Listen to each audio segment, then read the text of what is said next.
Está na linha comigo o ex-vereador, ex-deputado estadual, ex-prefeito, advogado e jornalista Carlinhos Moura, um dos nossos comentaristas aqui do Alerta Super. Vamos bater um papo com ele sobre como é que tá a situação do estado. Quando eu digo estado, gente, eu tô falando em governo, tá? Federal, estadual, municipal. Em relação à pandemia. Muito boa tarde, Carlinhos. Prazer ter você aqui, amigo. Boa tarde, Sapia. Boa tarde, Sandra. A toda a equipe aí. Boa tarde aos nossos ouvintes. Boa tarde. Carlinhos, como é que você está vendo o trabalho do Estado de um modo geral em relação à pandemia? Porque tanto se fala em liberalismo, em dar liberdade, né? A política do governo Bolsonaro, da economia, Paulo Guedes, né? Vamos dizer assim, da questão do chefe da economia, é uma economia liberal, onde o Estado é menos Estado e mais a população, né? Tem aquele ditado, menos Brasília e mais Brasil, alguma coisa assim. E de repente nós vimos que a população, o país é completamente dependente do Estado, né, Carlinhos?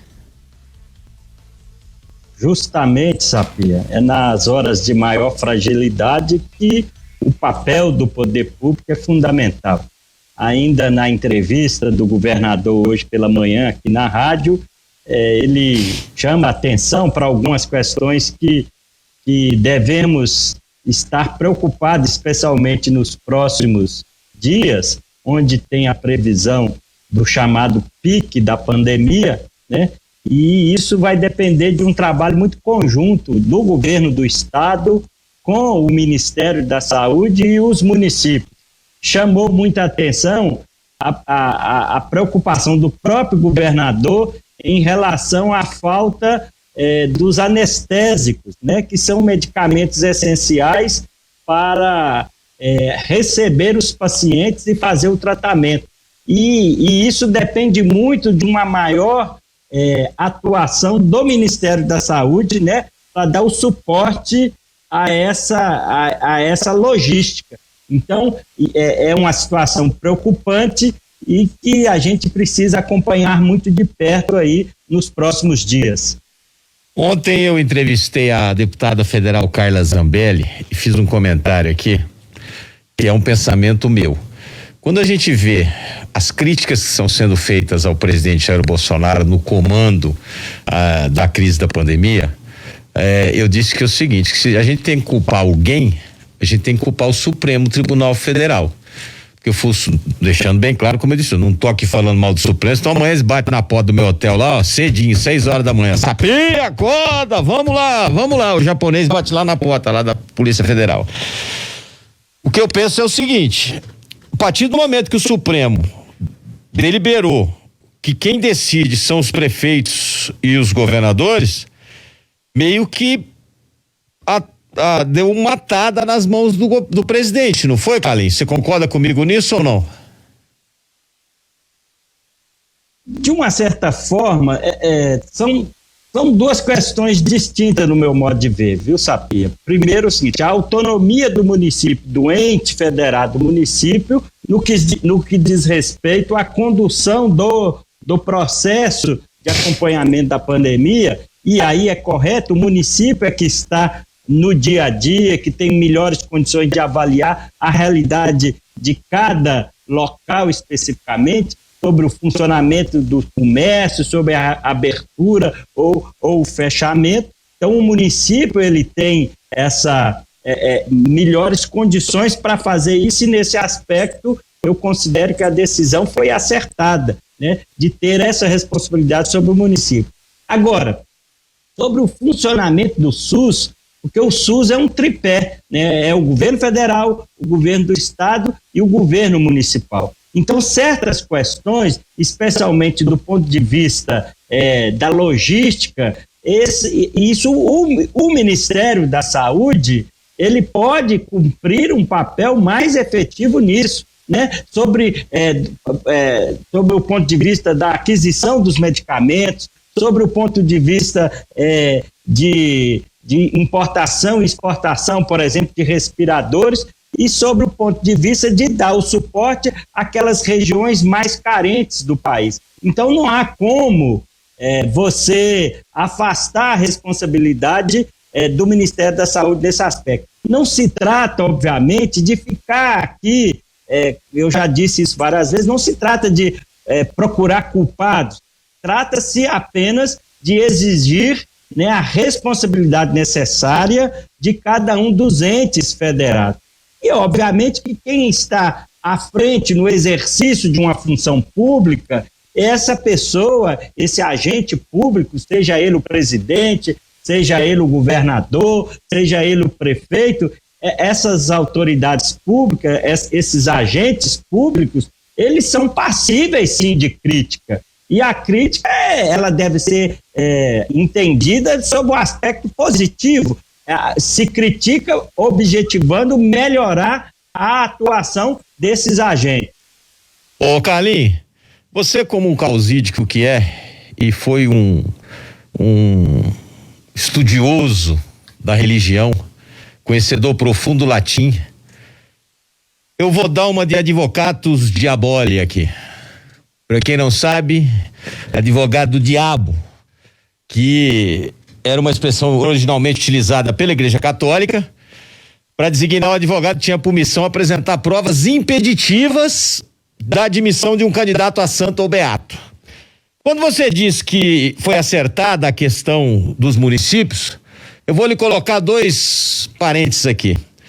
Você se recorda quando Nova Lima abriu os bares, há algumas semanas atrás? O que aconteceu? O povo de Belo Horizonte, seco por uma cerveja, foi todo lá para Nova Lima, deu aquela confusão, teve que fechar os bares. Betim abriu o shopping center, todo mundo doido para ir no shopping center, foi todo mundo pro shopping center de Betim. Betim teve que fechar. Principalmente, quando eu digo assim, quando falta um pulso maior, que eu acho que é aí que o Estado deveria tomar a frente, e aí eu acho que era o governo, quando eu falo Estado eu falo em governo federal, porque, tá bom, então vamos definir por estados, o Zema define aqui em Minas Gerais o que fecha e o que abre, tá? Você tem cidades que são limítrofes com outros estados, aqui nós fazemos divisa com o Espírito Santo, Rio de Janeiro, São Paulo, Goiás, Bahia e Tocantins, se não me falha a memória, não, Tocantins não, é Goiás, Bahia, Rio de Janeiro, Espírito Santo e São Paulo. Se estiver errado, me corrija aí. E de repente, eu vou dar um exemplo melhor. Pernambuco, Juazeiro e Petrolina, uma ponte. Uma tabela estava fechada. O pessoal ia para outra cidade fazer compra e na outra lockdown. Quer dizer, não fica essa casa meio da mãe Joana, não? Cada um faz o que quer? Pois é, Sapir, você tem razão nessas suas observações, em face da complexidade do que é a questão a ser tratada.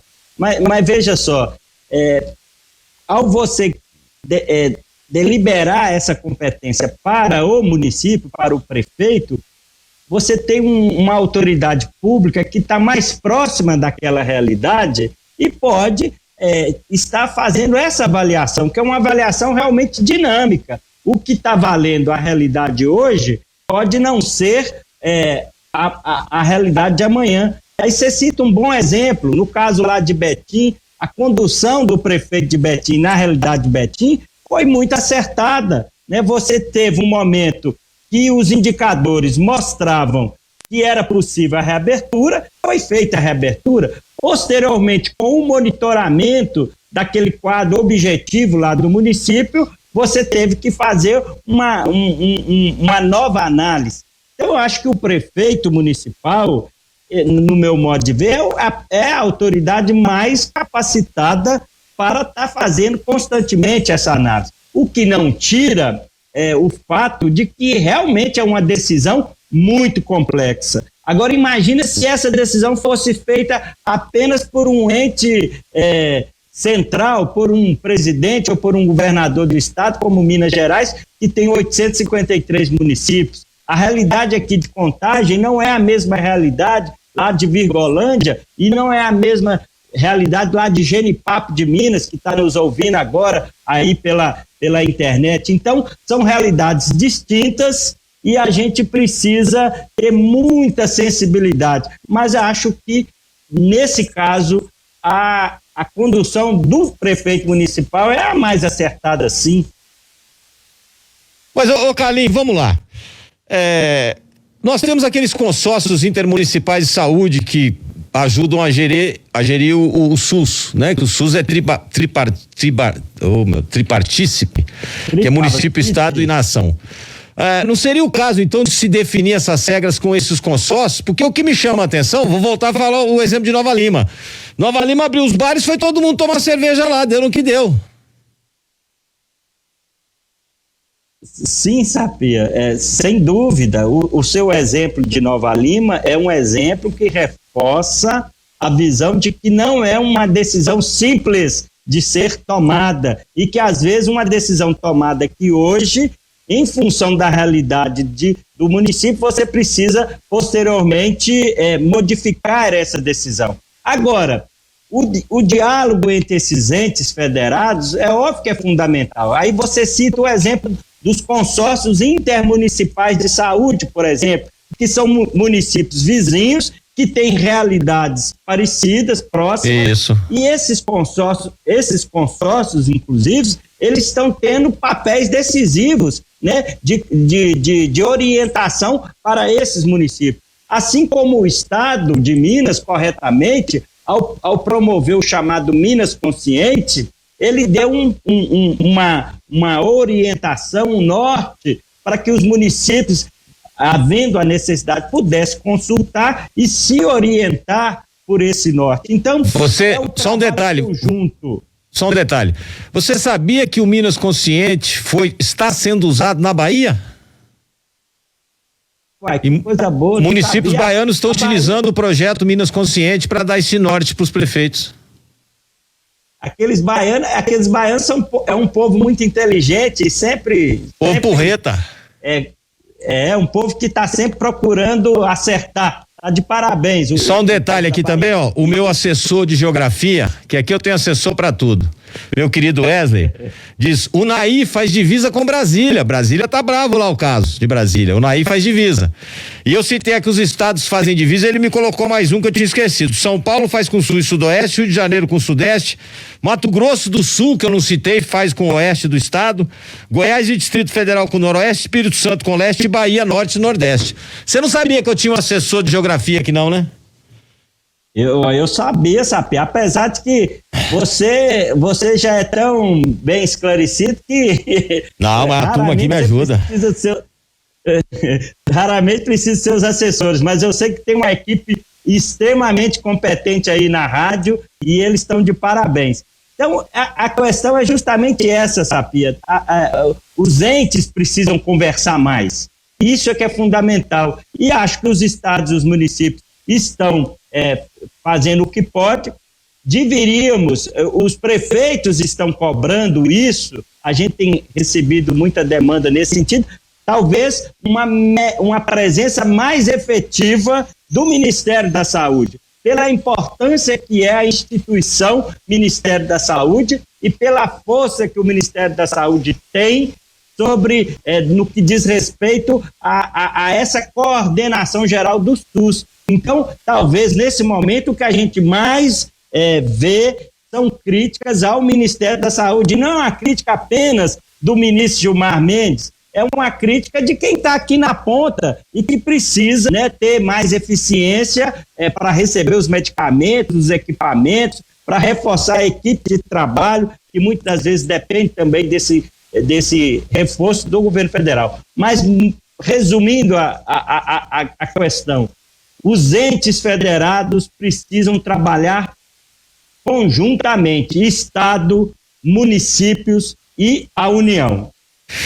Carlinhos Moura, muito obrigado pela sua participação. Outra coisa, meu amigo, na pandemia, não é férias não, a gente pode escovar o cabelo, tá? Pois é, sabe, eu tô aqui reparando, mas eu vou ter que, porque não tá podendo ir no salão, né, mas eu vou dar um jeito aqui, viu? Se quiser, eu peço minha mulher fazer o que ela fez comigo, fazer com você também. O seu ficou bom. Eu gostei do modelo. Eu tenho que falar que ficou bom, porque se eu falar que ficou ruim, a próxima vez ela arranca outra metade da minha orelha. Eu tô querendo comprar com a maquinazinha que a gente eu comprei essa. Vou tirar tudo aqui. Eu comprei essa. Quero agradecer agradecer aí de estar aí falando com você e toda a nossa equipe e mandar um abraço aí para os ouvintes aí da rádio aí, viu? Que tá todo mundo aí acompanhando. Inclusive a Sandra citou o Orozal lá e ele pediu para mandar um abraço para a tia dele, a Deide Costa, que está doente, então a gente manda um abraço para ela e torce para que ela restabeleça o mais breve possível. É isso aí, um forte abraço para todos vocês. Obrigado, Carlinhos.